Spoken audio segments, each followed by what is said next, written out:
Good morning. Today we're going to talk about Jane Means Appleton Pierce.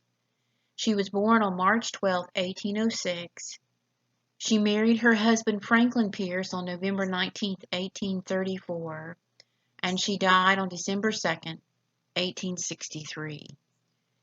I think her life was one that was very difficult in every way imaginable. I don't want to say that their marriage was not one full of love, but I know we could say that it was full of difficulties. Much of what I have to tell you about Jane is from secondary sources, and to me, some of the conclusions that were reached about her, um, absent the historical context in which she lived, are suspicious, are suspect, I think is a better way to put that. And I'll talk a little bit more about that in a few minutes. I am recording from home. My dogs are barking and there are birds chirping outside. Our landline phone just rang a few minutes ago, and I apologize for that because I feel sure there'll be some more sounds in a few minutes. But it's kind of like just imagine that we're back in Chandler, in the Chandler conference room, and they have the uh, power washer or weed whacker or mowers going right outside our window the way they always seem to do at 9 a.m. on Monday, Wednesdays, and Fridays. So, in any case, let me see if I can proceed with this and have some success in getting through this lecture because it's very, very important. And again, she's one of our hidden treasures. The election of 1852 was certainly a reality that Jane would never have desired for herself. And let's talk a little bit how she reached from her childhood as the daughter of a clergyman to the wife of a president. Jane's father, Dr. Jesse Appleton, was tremendously well known for his severe worldview. He denied himself food and comfort, maybe in the old, I don't think quite so much in the old monastic tradition, but as a means of showing his personal discipline and discipleship.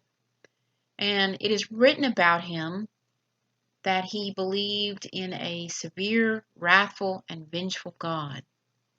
Now we know that vengeance belongs to God and that Christ stands between us and the Father's wrath. However, there is a tremendous amount of love in the equation, and I don't want to say that Dr. Appleton did not understand that.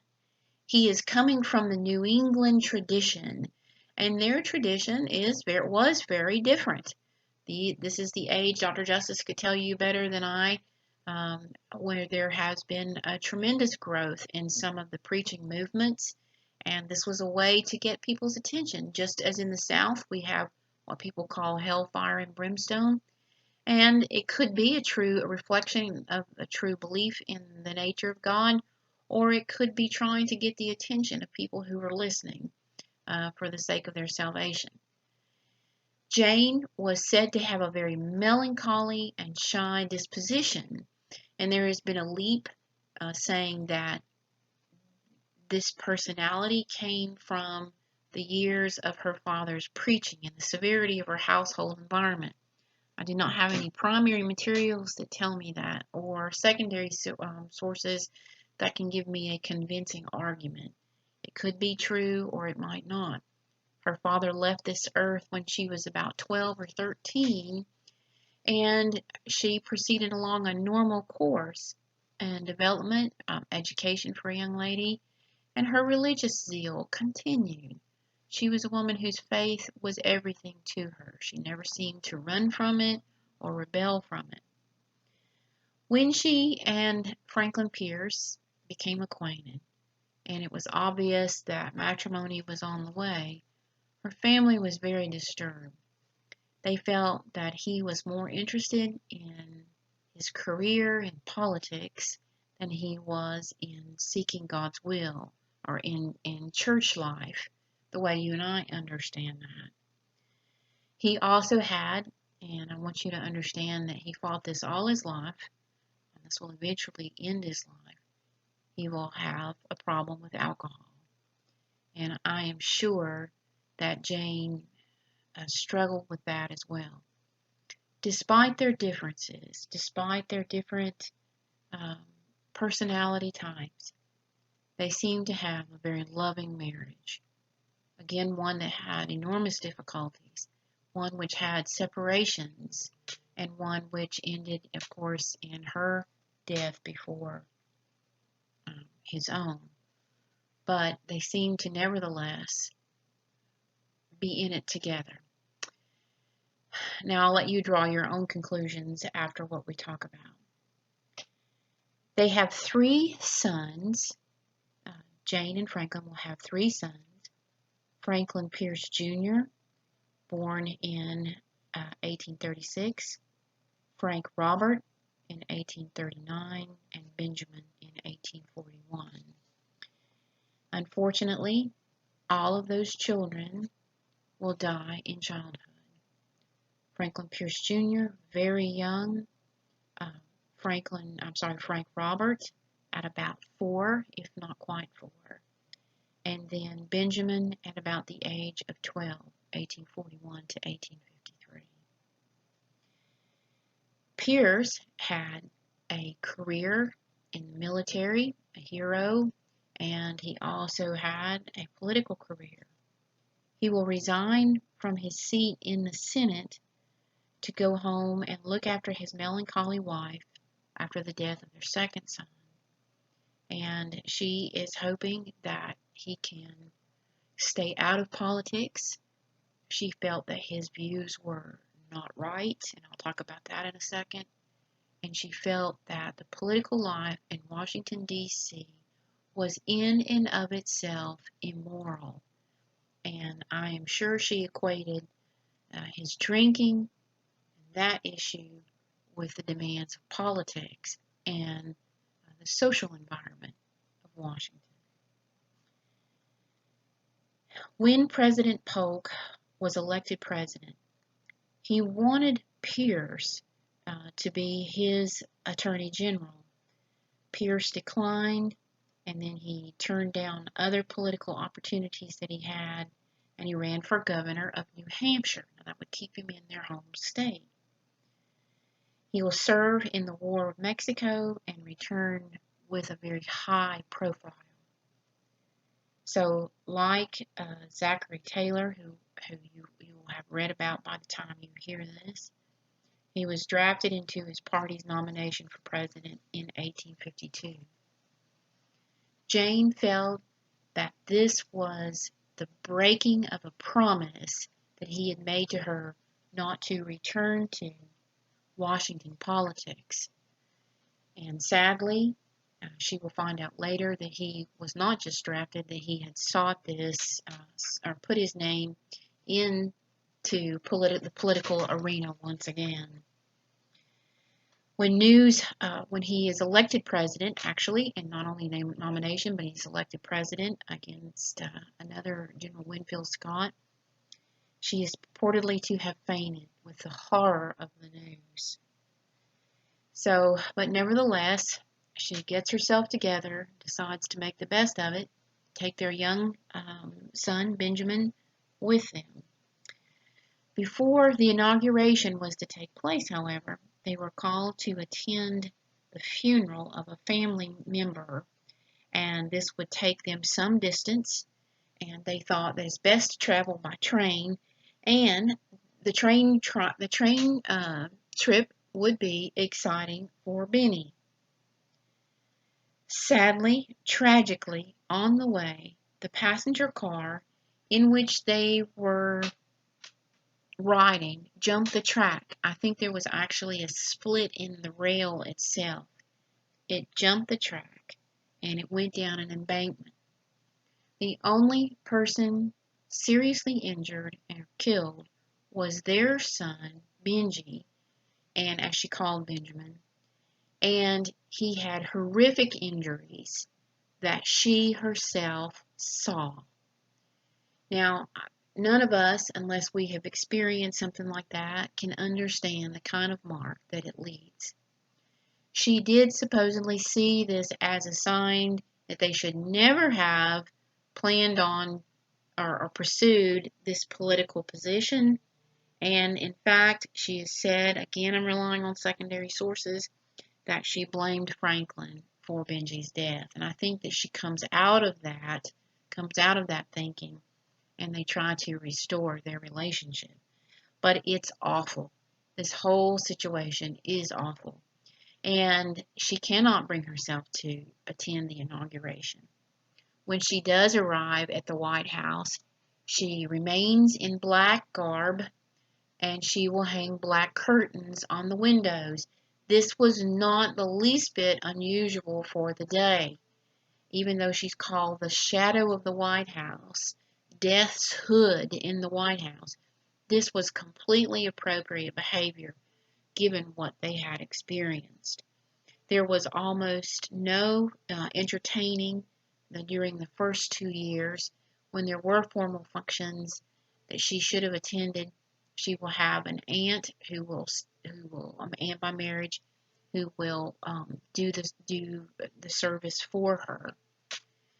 During the second 2 years, she came out into the public a little bit more. She will have some noteworthy guests, including Nathaniel Hawthorne, who would visit her and walk around the gardens around the White House. And she will have some more public sightings, as we would say. And again, that was considered about the right time of mourning. Everything she was doing would have been the correct protocol for someone who was grieving the way that she was. Now, here's where we get into some things that I think are kind of uncomfortable to talk about, even more so. But this is where the supposition comes in, or where the guesswork comes in, I guess is a better way to describe it. She would write letters to her son that had passed away. I don't see that, knowing that she was a profound Christian, I don't see that there was anything supernatural about that in what she hoped to achieve. I believe that she was trying to deal with her grief in the only way that she knew how. We've all lost loved ones, and we know that that kind of pain is very personal, and the way one deals with grief versus the way another deals with grief is very individualistic. Um, Teddy Roosevelt, when his first wife Alice passed away, he would not mention her name. He had all pictures and all reminders removed. Alice died in childbirth, and their daughter Alice was sent to live with his beloved maiden sister because he couldn't even bear to look at her. He loved her tremendously, but in those early months he could not deal with the pain. He left and went out west. Jefferson, too, and Teddy Roosevelt pledged to never remarry. Jefferson, too, pledged to never remarry, and left us with nothing about Martha except the memories carried forward by her daughters. So that's to say, everyone deals with grief differently. Mary Lincoln went into terrible histrionics. No stranger to grief, having buried 2 sons, and she will soon bury a 3rd one after her husband's death. She was very on the surface about her grief, very public about her grief. Jane was different. It was publicly noticed because she wasn't having parties.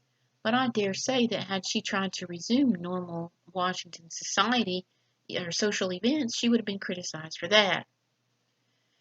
The letters, again, back to the letters, and some of these are extant, and you can see them on some of the, I have not read them. I feel almost like I'm walking on a grave looking at those. But I believe, this was her way of coping with the grief. There is a rumor out there that she called in mediums. Now, this is a terrible day in American history when seances and mediums are becoming all the rage. You and I know that at best, they're charlatans at work to take money and break hearts, and at worst, they even have a very dark supernatural side. I do not believe that she actually had seances in the White House because of her deep Christian faith. Mary Lincoln will. There's been others in the historical record. Mrs. Harding, who will deal with mediums.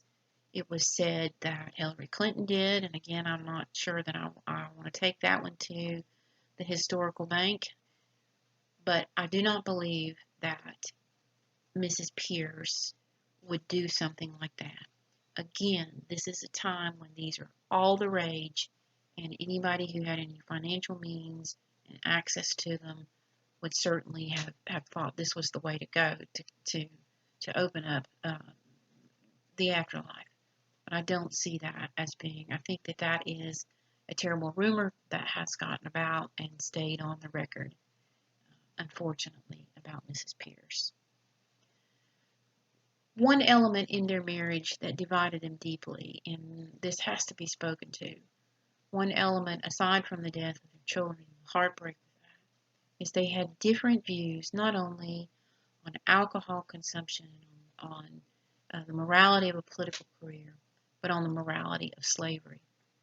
Jane came from a very strong abolitionist background, and she believed that the Democratic Party was the party that would support slavery, and she was absolutely correct.